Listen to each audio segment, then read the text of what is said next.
2 দিনে সংসারের অভাব খতম হয়ে যাবে। অভাবের জন্য যে টেনশন, যে পেরেশানির মধ্যে আপনি আছেন, টেনশন পেরেশানি দূর হয়ে যাবে। আল্লাহ রাব্বুল আলামিন উন্নতির দরজা উন্মুক্ত করে দেবেন, বরকতের দরজা খুলে দেবেন। আসমানের জমিনের বরকতের দরজা আল্লাহ সুবহানাহু ওয়া তাআলা খুলে দেবেন। এ যাবৎ পর্যন্ত আপনার সংসারে যে উন্নতি হচ্ছিল না, অভাব অনটন লেগেই ছিল, ইনশাআল্লাহ সব খতম হয়ে যাবে। চারিদিক হতে উন্নতি আসা শুরু হয়ে যাবে। টাকা পয়সা আল্লাহ পাক দেবেন, আপনার হাতে আসবে। অল্প দিনের মধ্যেই আপনি সেরা, নিজেকে সেরা ধনী দেখতে পারবেন। আমার রব্বুল আলামিন এইভাবে করে আপনাকে মালামাল করে দেবেন। ইনশাআল্লাহ আপনার নসিবকে চমকাতে পারবেন, আপনার ভাগ্যকে পরিবর্তন করতে পারবেন এবং দুনিয়ার হায়াতে যতদিন আপনি থাকবেন ততদিন আপনি সুখে শান্তিতে থাকবেন ইনশাআল্লাহ। এর মধ্যে কোনো সন্দেহ নেই। অসাধারণ দোয়া। বিশ্বনবী সাল্লাল্লাহু আলাইহি ওয়াসাল্লাম এই দোয়াটি তিনি আমাদেরকে শিখিয়েছেন। এই দোয়াটি আপনি সন্ধ্যার পর আন্তরিকতার সহিত মাত্র 7 বার পাঠ করুন। ইনশাআল্লাহ আল্লাহ সুবহানাহু ওয়া তাআলা আপনার প্রতি মনোযোগী হবেন, দয়াশীল হয়ে যাবেন। এমনিতেই তিনি বান্দা ও বান্দীদের প্রতি দয়াশীল, কিন্তু ঈমানদার বান্দা ও বান্দীদের প্রতি তিনি বিশেষ দয়াশীল হয়ে থাকেন। এর পরেও আপনি যদি এই অসাধারণ দোয়াটি পড়েন, আল্লাহ সুবহানাহু ওয়া তাআলা আরো বেশি দয়াশীল হবেন, আরো বেশি মেহেরবান হবেন। তিনার যে খাস বিশেষ রহমত আছে এবং সেই বিশেষ রহমত তিনি তিনার খাস বান্দাদের উপর নাজিল করেন। ইনশাআল্লাহ এই দোয়াটির ওসিলাতে আল্লাহ সুবহানাহু ওয়া তাআলা সেই খাস রহমত আপনার ওপরেও নাজিল করবেন। আল্লাহ রাব্বুল আলামিন রহমতের চাদরে নিয়ে নেবেন। ফলে টেনশন, দুশ্চিন্তা, অহেতুক চিন্তা সব দূর হয়ে যাবে। টাকা পয়সা না থাকলে অনেক কষ্ট হয়, অনেক সমস্যার সম্মুখীন হতে হয় এবং পরিবারে সংসারেও নিজের সম্মান ইজ্জত থাকে না। চারিদিক হতে কথা শুনতে হয়। এই রকম ভাবে জীবনটা একেবারে বেস্বাদ হয়ে যায়। কোনো আনন্দ থাকে না, কোনো স্বাদ থাকে না, একেবারে সুখা জীবন। ইনশাআল্লাহ এই রকম পরিস্থিতির শিকার, এই রকম কঠিন সময় যদি আপনার জীবনে থাকে, ইনশাআল্লাহ এই অসাধারণ দোয়াটি পাঠ করতে পারেন। মাত্র 7 বার আন্তরিকতার সহিত পড়ুন। ইনশাআল্লাহ আপনার সংসারে সচ্ছলতা আসবেই আসবে। আপনার সংসারে আরো যা কিছুর অভাব আছে, আল্লাহ পাক সেই অভাবকে পূরণ করে দেবেন। টাকা পয়সা থেকে শুরু করে চ্যান সুকুন শান্তি, সম্মান ইজ্জত, প্রভাব প্রতিপত্তি আল্লাহ পাক আপনাকে দেবেন। এইভাবে করে মহান রব্বুল আলামিন আপনাকে সুখী করবেন। আপনার জীবন হবে সুখময়, আপনার সংসার হবে সুখময় সংসার। বলুন সুবহানাল্লাহ। এছাড়াও আসমানি গজব, জমিনি গজব, কাহার, এগুলো হতে আল্লাহ পাক আপনাকে নিরাপদে রাখবেন। প্রিয় দর্শক, আল্লাহ রাব্বুল আলামিনের গজব হচ্ছে অত্যন্ত ভয়ঙ্কর, অত্যন্ত কঠিন। আল্লাহ রাব্বুল আলামিনের গজবে যারা পতিত হয় তারা একেবারে সর্বহারা হয়ে যায়, একেবারে সবকিছু তাদের ধ্বংস হয়ে যায়। ইনশাআল্লাহ আল্লাহ রাব্বুল আলামিন আপনাকে হেফাজত করবেন। তিনি তিনার গজব হতে, তিনার কাহার হতে আপনাকে নিরাপদে রাখবেন। বলুন সুবহানাল্লাহ। প্রিয় দর্শক, এই দোয়াটি এতটাই অসাধারণ, উপকারী, কার্যকর দোয়া। আল্লাহ সুবহানাহু ওয়া তাআলা আপনাকে কঠিন থেকে কঠিন বিপদ মুসিবত, যে বিপদ যে মুসিবত আপনার জীবনে চলছে, কঠিন সমস্যা এবং সেই সমস্যার সমাধান আপনার হচ্ছে না, সেই সমস্যা হতে আপনি বেরিয়ে আসতে পারছেন না, যত দিন যাচ্ছে সমস্যা যেন বেড়েই চলেছে। এইভাবে করে টাকা পয়সার অভাবে আপনি আরেকটি সমস্যায় আছেন, আর সেটা হচ্ছে ঋণ। টাকা পয়সা না হলে আপনার ঋণ পরিশোধ হচ্ছে না। ইনশাআল্লাহ এই সমস্ত সমস্যা, ঋণের সমস্যা আল্লাহ সুবহানাহু ওয়া তাআলা দূর করে দেবেন, আপনাকে নাজাত দিয়ে দেবেন। এইভাবে করে চারিদিক হতে আল্লাহ সুবহানাহু ওয়া তাআলা আপনাকে সুস্থ রাখবেন, ভালো রাখবেন, সুখে রাখবেন, শান্তিতে রাখবেন ইনশাআল্লাহ। অসাধারণ দোয়া, খুবই উপকারী দোয়া। প্রিয় দর্শক, আপনি মনে করতে পারেন এই দোয়াটি আপনার জন্য কাফি হবে, এই দোয়াটি আপনার জন্য যথেষ্ট হবে সব বিষয় হতে, সব বিষয় হতে, অর্থাৎ অমঙ্গল অকল্যাণ, এই দুনিয়ার যাবতীয় অমঙ্গল অকল্যাণ হতে মুক্তি পেতে এবং এই দুনিয়ার উত্তম থেকে উত্তম নিয়ামত, টাকা পয়সা থেকে শুরু করে মঙ্গল কল্যাণ ভালাই, এগুলো লাভ করতে এই দোয়াই আপনার জন্য যথেষ্ট হয়ে যাবে। বলুন সুবহানাল্লাহ। অসাধারণ দোয়া, এই দোয়াটি আপনি সঠিক সময়ে পাঠ করুন। প্রিয় দর্শক, মনে রাখবেন হাদিস শরীফের মধ্যে এসেছে, বিশ্বনবী সাল্লাল্লাহু আলাইহি ওয়াসাল্লাম বলেছেন, বর্ণনাকারী হযরত আবু হুরায়রা রাদিয়াল্লাহু তাআলা আনহু, মুসলিম শরীফের হাদিস, হাদিস নাম্বার 6829। আল্লাহর নবী সাল্লাল্লাহু আলাইহি সাল্লাম বলছেন, তিনি বলছেন যে আল্লাহ পাক বলেছেন, আল্লাহ পাক তিনি বলেছেন যে আনা ইনদা জান্নি আবদি, আমি আমার বান্দার ধারণার সঙ্গে থাকি। আমার বান্দা আমার সম্পর্কে যেমন ধারণা করে, যেমন বিশ্বাস রাখে, যেমন ইয়াকিন রাখে, সেই অনুযায়ী তার জীবনের ফয়সালা আমি করি। বলুন সুবহানাল্লাহ। সুতরাং আপনি দোয়াটি পড়বেন এবং মনের মধ্যে বিশ্বাস রাখবেন, আমি যে উদ্দেশ্যে দোয়াটি পাঠ করছি, আল্লাহ সুবহানাহু ওয়া তাআলা দ্রুত আমার এই উদ্দেশ্যকে তিনি পূরণ করে দেবেন। বলুন সুবহানাল্লাহ। এই রকম স্বচ্ছ ধারণা নিয়ে আপনি দোয়াটি পাঠ করবেন। আর যদি আপনার ধারণা সন্দেহযুক্ত হয়, হবে কি হবে না, আমার দোয়া কবুল হবে কি হবে না, এই রকম যদি টলমল হয়, তাহলে আপনার যেমন ধারণা, আল্লাহ পাকের ফয়সালাটাও তেমন হবে। সুতরাং আমাদেরকে ধারণা স্বচ্ছ রাখতে হবে, ইয়াকিন বিশ্বাস এক আল্লাহ পাকের ওপরে ভরপুর রাখতে হবে। ইনশাআল্লাহ এত দ্রুত ফলাফল পাবেন আপনি কল্পনা করতে পারবেন না। আর আল্লাহ সুবহানাহু ওয়া তাআলা বলেছেন, ধারণা স্বচ্ছ থাকবে, আর ওয়া আনা মাআহু ইযা দাআনি, বান্দা যখন আমার কাছে দোয়া করে আমি তখন বান্দার সঙ্গী হয়ে যাই, ছায়ার ন্যায় সঙ্গী হয়ে যায়, অর্থাৎ আল্লাহ সুবহানাহু ওয়া তাআলার সেই বিশেষ রহমত তার সঙ্গী হয়ে যায়। বলুন সুবহানাল্লাহ। প্রিয় দর্শক, এইভাবে করে আপনি যদি দোয়াটি পাঠ করতে পারেন, ইনশাআল্লাহ আপনি নাকাম হবেন না, আপনি সফল কাম হবেন দুনিয়াতে ইনশাআল্লাহ। প্রিয় দর্শক, মনে রাখবেন বিশ্বনবী সাল্লাল্লাহু আলাইহি ওয়াসাল্লাম আরেকটি কথা বলেছেন, তিরমিজি শরীফের হাদিস, হাদিস নাম্বার 3479।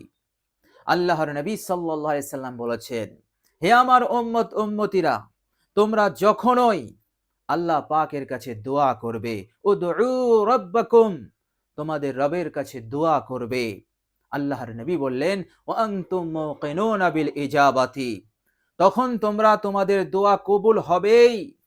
তোমরা যে উদ্দেশ্যে দোয়া করছো সেই উদ্দেশ্য ফুলফিল হবেই, এর মধ্যে কোনো সন্দেহ নেই। এই রকম বিশ্বাস নিয়ে, ইয়াকিন নিয়ে তোমরা দোয়া পাঠ করবে, তোমাদের দোয়া উচ্চারণ হবে মুখে আর কলবে থাকবে ভরপুর বিশ্বাস, 100% ইয়াকিন বিশ্বাস থাকবে। ওয়া আনতুম মুকিনুনা বিল ইজাবাতি, অবশ্যই তোমরা কবুল হওয়ার ইয়াকিন রাখবে। এমনটা করবে না যে আল্লাহ পাক আমার দোয়া কবুল করলেন না, আল্লাহ পাক আমার দোয়া কবুল করবেন না, আমি বড় গুনাহগার, আমি খতাকার, সিয়াকার, বদকার, এমনটা তুমি কখনোই মনে করবে না। তুমি কত বড় গুনাহগার, তুমি কত বড় সিয়াকার, তোমার যত গুনাহ সেই গুনাহ যদি আসমান ছুঁয়ে যায়, তুমি মনে রেখো আল্লাহ রাব্বুল আলামিনের রহমত তার থেকেও বেশি। বলুন সুবহানাল্লাহ। সুতরাং মহান রাব্বুল আলামিনের রহমতের আশা নিয়ে তুমি দোয়া করবে, নিজেকে ছোট মনে করবে না। তুমি আল্লাহ পাকের বান্দা, তুমি আল্লাহ পাকের বান্দি। আল্লাহ রাব্বুল আলামিন তোমাকে বান্দা বলে ঘোষণা দিয়েছেন, তোমাকে বান্দি বলে ঘোষণা দিয়েছেন। এর চাইতে বড় মহাব্বত, এর চাইতে বড় প্রেম ভালোবাসার চিহ্ন লক্ষণ আলামত আর কি হতে পারে? বলুন সুবহানাল্লাহ। সুতরাং নিজেকে কখনো ছোট মনে করবে না।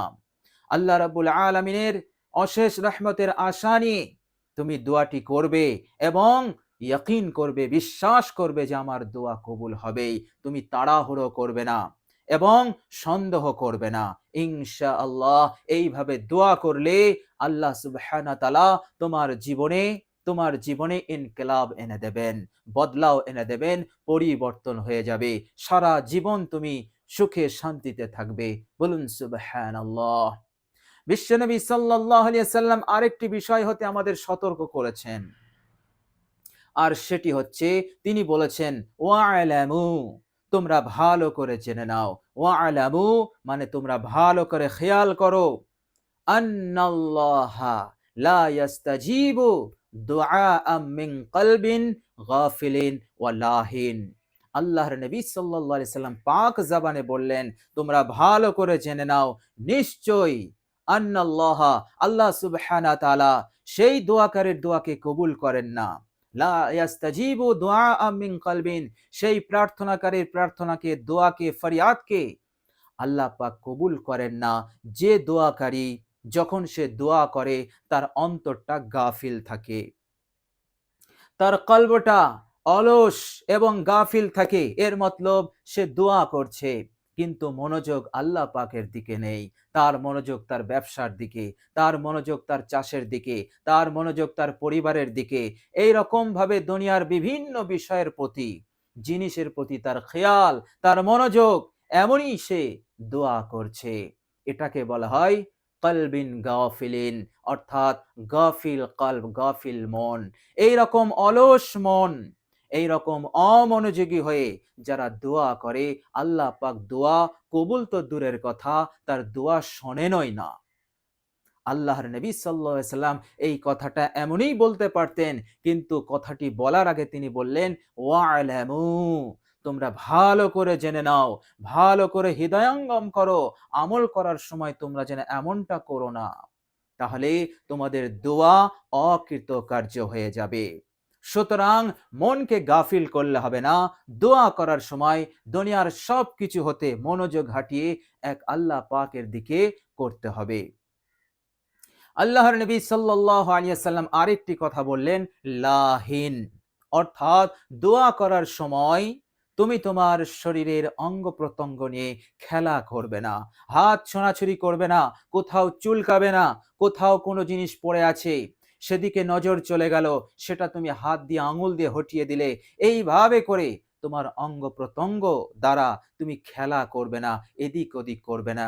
একেবারে বিনয়ের সঙ্গে, বিনীতভাবে অঙ্গ প্রত্যঙ্গকে স্থির করে এবং মনোযোগ আল্লাহ পাকের দিকে করে তুমি দোয়া করো, আর কলবে রাখবে 100% বিশ্বাস, ইয়াকিন যে আমার দোয়া আল্লাহ পাক কবুল করবে নয়।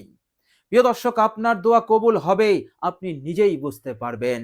আপনি যখন দোয়াটি অত্যন্ত মনোযোগ সহকারে করবেন, আপনার দিল তখন বলবে, বান্দা, হে আল্লাহর বান্দা, তোর এই দোয়া কবুল হয়ে গেছে, তুই নিশ্চিন্ত হয়ে যা। বলুন সুবহানাল্লাহ।